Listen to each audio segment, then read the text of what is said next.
중앙중학교 2학년 학생 여러분들 그리고 PPTV 구독자 학생 여러분들 오늘 저번 시간 오리엔테이션에 이어서 드디어 첫 시간이 되겠습니다. 첫 시간인데 여러분들 역사학습의 목적은 이번 앞차시 영상에서 봤었기 때문에 넘어가고요. 여러분들 일단 교과서 15쪽에 있는 내용 정리 문제를 같이 풀어보면서 그 다음 차시의 인류의 출현 부분으로 넘어가도록 하겠습니다.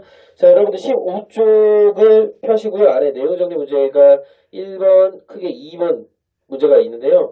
1-3번 문제를 제외하고 7 문제를 풀어주시는 게 오늘 먼저 과제가 되겠습니다. 따로 과제방에 올리는 게 아니라요. 과제를 제출하지 말고 여기에 교과서에 바로 채워주시면 되겠습니다. 자, 1번 문제부터 같이 보도록 하겠습니다. 1번 문제에 뭐라고 나와 있냐면요. 역사는 과거에 일어났던 땡땡과 과거에 일어났던 사실에 대한 땡땡이라고 하는 두 가지 의미를 가지고 있다. 자, 여러분들 저번에 선생님이 그 PPT로 영상 만든 거에 세 가지 단어에 집중하라고 했는데 앞에 두 가지 단어가 바로 이 답이 되겠습니다. 바로 뭐였을까요? 예, 사실과 기록이 되겠습니다. 저번 시간에 배운 가장 핵심적인 용어가 바로 사실과 기록이 되겠습니다. 자, 그 다음에 두 번째 문제 보도록 하겠습니다. 역사가가 이용하는 과거의 흔적인 문서, 책, 일기 등을 뭐라고 한다? 두 글자죠. 자, 여러분들 이 두 글자 바로 사료가 되겠습니다. 동물들이 쌓아놓은 사료가 아니라 바로 역사적인 자료, 사료가 되겠습니다. 그래서 두 번째 문제까지 풀어봤고요. 3번 문제는 건너뛰고요. 4번 문제로 바로 가보도록 하겠습니다. 역사를 배우는 목적은 과거의 사실을 바탕으로 땡땡을 이해하고 삶의 땡땡을 얻는 데 있다. 라는 것입니다. 자, 여러분 우리가 역사를 바로 과거에서부터 그렇죠. 현재까지 배우고요. 그 다음에 삶에 우리가 이렇게 하면 되겠구나 반성하는 의미 차원에서 교훈을 얻는데 이 역사를 배우는 목적이 되겠습니다. 그래서 세 가지 문제 풀어봤고요. 2번 문제로 바로 넘어가 보도록 하겠습니다. 자, 5번 문제인데요. 1번부터 4번까지 직접 바로 풀어보도록 하겠습니다. 자, 1번. 역사를 기록하는 과정에서 역사가의 개인적인 사상이나 의견을 반영되지 않는다. O일까요? X일까요? 예, X가 되겠습니다. 역사가가 편집하고 자신의 관점이 반영되기 때문에 그걸 맞는 부분만 우리가 역사로 배우게 되기 때문에 바로 X가 되겠습니다. 자, 2번 문제로 넘어가 보도록 하겠습니다. 모든 사료는 사실이기 때문에 역사가는 사료를 그대로 이용할 수 있다. O일까요? X일까요? 예, 그렇죠. X죠. 사료는 모두 사실이 아니고 틀린 사료일 수도 있고 맞는 사료일 수도 있고 역사가 선택한 거기 때문에 틀릴 수도 있습니다. 그래서 X가 되겠습니다. 자, 3번 문제를 보도록 하겠습니다. 우리는 역사학습을 통해 우리가 누구인가를 이해할 수 있다. 우리가 현재 배우는 역사가 바로 한국사죠. 그 한국사를 통해서 우리가 어느 나라 사람인지 알 수 있을까요? 그렇죠. 한국인임을 이해할 수가 있습니다. 그래서 이 3번 문제는 바로 O가 되겠습니다. 자, 4번 문제 마지막 문제로 넘어가 보도록 하겠습니다. 자, 한국인의 정체성은 우리 선조가 처음 한반도에 정착했을 때 형성되었다. 맞을까요? 틀릴까요? 이 문제 같은 경우에 작년에도 재작년에도 가르쳤을 때도 굉장히 의문이 많았습니다.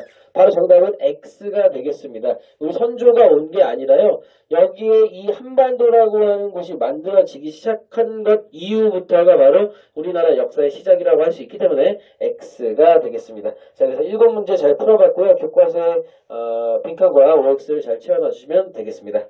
네. 자, 지난 시간에 역사학습의 목적에 대해서 배워왔다면 이번 시간에는 인류가 어떻게 해서 출현했을까? 인류의 출현이라고 하는 부분에 대해서 배워볼 겁니다.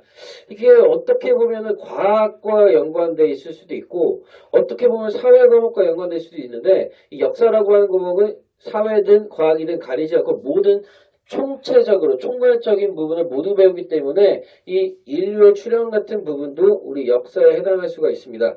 그렇다면 여러분들 인간은 어디서 왔을까요? 라고 하는 의문을 적어도 인생을 살면서 15년 정도 살면서 한 번 해봤을 거라고 생각합니다. 우리가 보통 듣기로는 원숭이에서 진화했다 라는 얘기도 들은 적이 있을 거고요. 아니면은 하느님이 아담과 이브 하면서 창조했다 라고 하는 두 가지 얘기를 보통 사람들이 많이 합니다. 그러면 우리가 이 역사적으로 따졌을 때는 먼저 얘기했던 그 유전론이 맞을까요? 아니면은 하느님이 창조했다는 창조론이 맞을까요?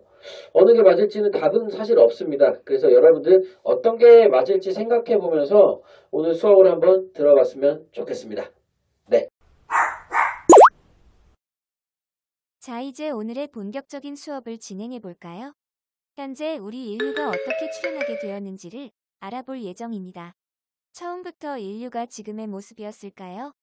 동물이나 식물의 모습을 보았을 때 사회나 자연에 적응하면서 변화한다라는 것을 다른 과목에서 배웠을 것이라고 생각합니다. Let us go to study mankind's appearance.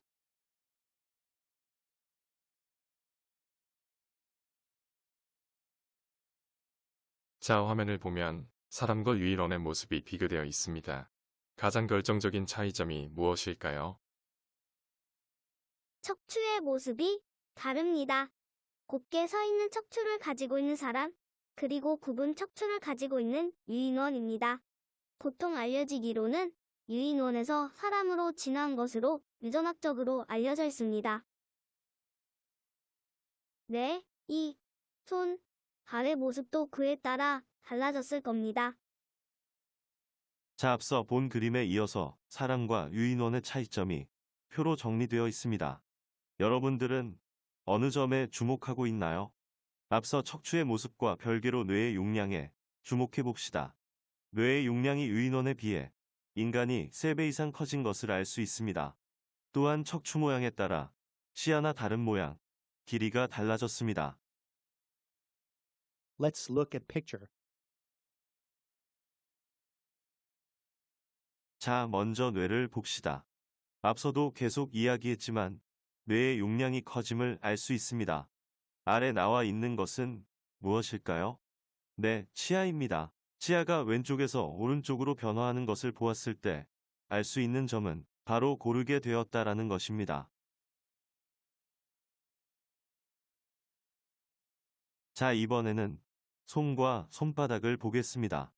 왼쪽에서 오른쪽으로 보았을 때 앞서 보았던 치아와 마찬가지로 어떤가요? 네, 그렇습니다. 도구를 사용하기 편하게 변화하고 고르게 됨을 알 수 있습니다. 자, 뇌와 치아, 손을 보았을 때 인류는 창조와 유전 중 어디에 가깝나요?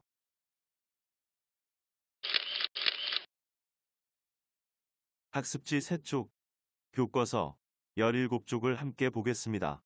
인류는 600만 년 전 유인원의 모습을 갓 벗어나 아프리카 지역에서 최초로 나타났습니다. 4발에서 2발로 걸어다니는 직립보행을 하며 척추가 곧게 섰으며 손을 이용하여 도구를 제작하게 됩니다. 도구를 제작하고 자연 환경에 적응하기 위해 인류는 생각을 깊게 하게 되었고 여러 가지 행동을 반복하던 도중 불을 발견하게 되고 사용하게 됩니다. 또한 동물들로부터 위협을 피하기 위해 집단 생활을 하는데 소통을 위해 언어를 사용하기에 이릅니다. 현재의 인간의 모습에 비해 부족하고 모자라 보일 수 있지만 처음 생각하고 도구를 사용하면서 인간은 급속도로 빠른 발전을 이룹니다. 600만 년 전 처음 등장했던 인류는 580만 년간의 시행착오를 거쳐 지금과 비슷한 인간의 모습과 유사하게 됩니다. 학습지의 빈칸을 채우고 다음으로 넘어가도록 해요. 후비고.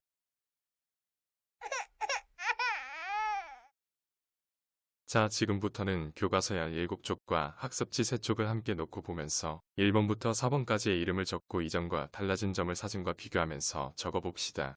10분 후에 미트예요. 이전과 달라진 점은 각 2개 정도씩 적어보면 좋을 것 같아요.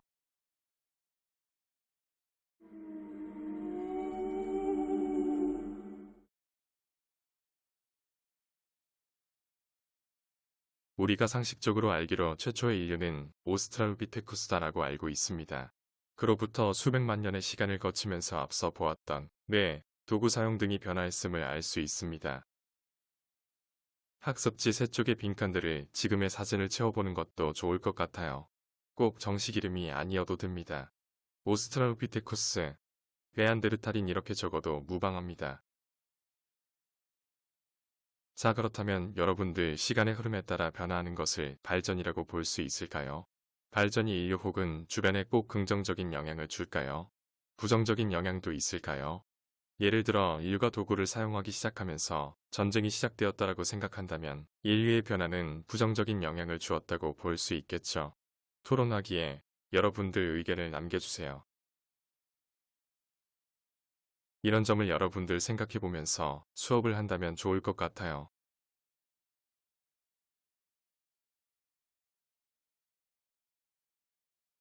유인원, 킹콩과 흡사한 모습을 하고 있는 아르티피티쿠스 라미두스입니다. 이름이 바닥을 기는 유인원이라는 뜻입니다. 네 발 혹은 네 손을 사용하는데 삼림지대에서 직립보행을 했다는 이야기도 있습니다.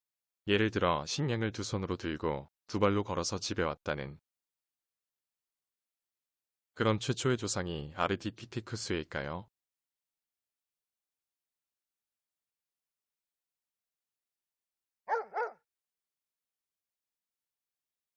자, 다음으로 오스트랄로피테쿠스입니다.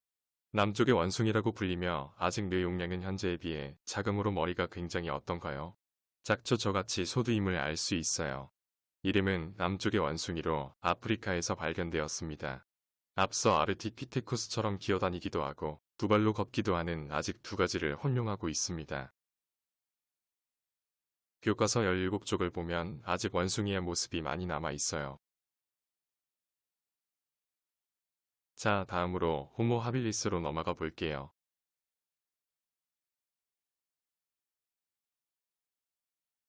교과서에는 나와 있지 않지만 호모 하빌리스부터 호모라는 인간의 명칭이 들어갑니다.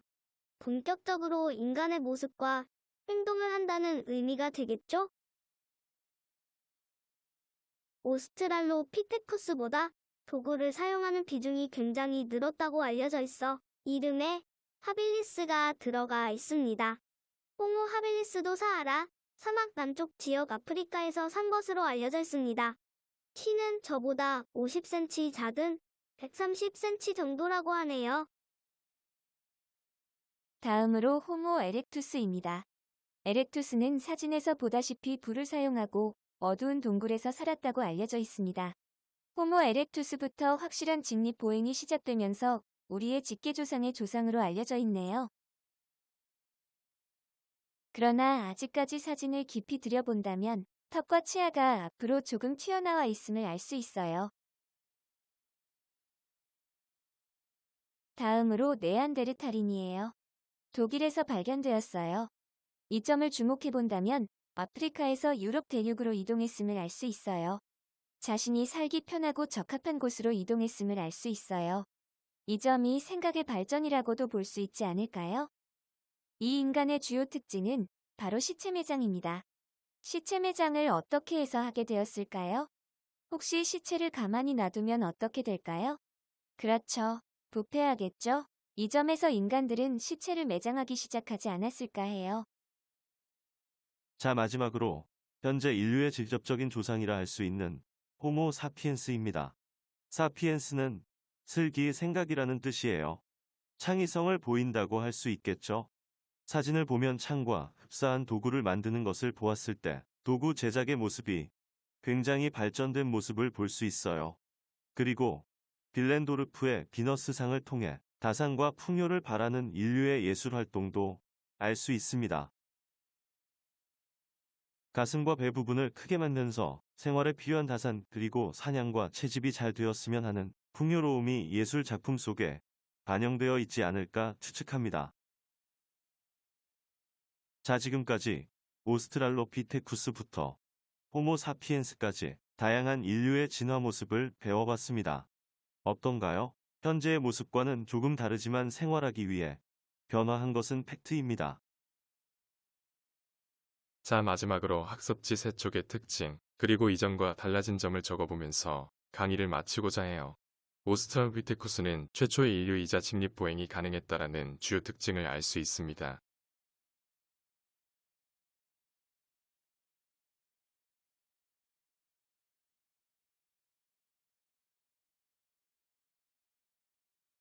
다음으로 호모 에릭투스는 도구를 조금 더 체계적으로 사용하고 불을 사용하며 동굴에서 살았다라는 이전과 달라진 점을 알 수 있습니다.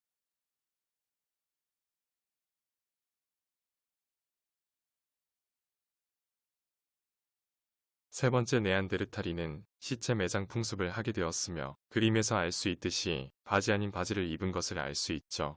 그래서 초보적 의복 착용 정도를 적어주면 좋을 것 같아요. 마지막 호모 사피엔스는 현생 인류의 직접적 조상이며 예술활동, 발전된 도구 사용 등을 이전과 달라진 점이라고 볼 수 있습니다. 다음 시간에는 구석기 시대의 생활에 대해 알아보아요. See you next time, PPTV. 구독해주세요.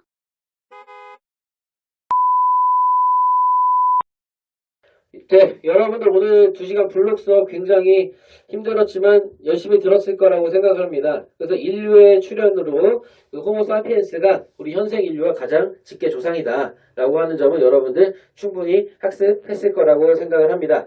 그러면 다음 시간에 뭘 배우냐? 바로 이 호모 사피엔스가 출현했던 이 구석기 시대라고 하는 시대로 가서 이 구석기 시대 사람들은 어떻게 살았을까? 그리고 어떤 걸 우리에게 알려줄까라고 하는 거에 대해서 알아보는 시간으로 하도록 하겠습니다. 자, 여러분들 오늘 고생 많으셨고요. 다음 시간 또 다른 과목도 있기 때문에 열심히 들어주셨으면 좋겠습니다. 우리 다음 시간에 만나요. 바이바이!